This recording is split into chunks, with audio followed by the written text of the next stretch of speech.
বাংলাদেশ স্বাধীন হয়েছে, স্বাধীনভাবে পরিচালিত হবে, অন্য কোনো সাম্রাজ্যবাদের সেবাদাস হবে না। আমরা দেশটাকে কলোনি হিসেবে আর দেখতে চাই না।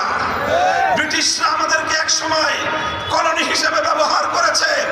ভারত আমাদেরকে কলোনি হিসেবে ব্যবহার করবার জন্য তার সেবাদাসী শেখ হাসিনাকে বছরের পর বছর আমাদের কাঁধের উপর চাপিয়ে রাখবার অপচেষ্টা চালিয়েছে।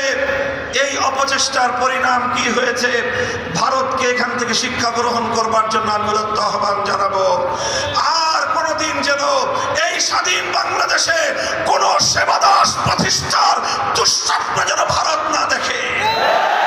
অন্য সকল সাম্রাজ্যবাদী শক্তিদেরকে আমরা স্পষ্ট সতর্ক বার্তা দিয়ে দিতে চাই, বাংলাদেশ স্বাধীন হয়েছে, স্বাধীনভাবে পরিচালিত হবে, অন্য কোন সাম্রাজ্যবাদের সেবাদাস হবে না।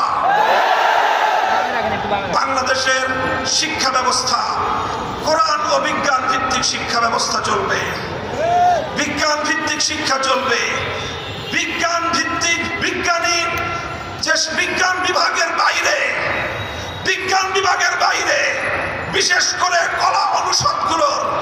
কলা অনুষদের যতগুলো শিক্ষা ব্যবস্থা রয়েছে সব জায়গাগুলোতে হিন্দুত্ববাদ সহ নাস্তিক্যবাদ, পশ্চিমা সাম্রাজ্যবাদের সকল অনুসরণ বাদ দিয়ে কোরআন ভিত্তিক, কলা অনুষদের ইসলাম ভিত্তিক প্রতিটি শিক্ষার নৈতিকতাকে সেইভাবে ঢেলে সাজাতে হবে।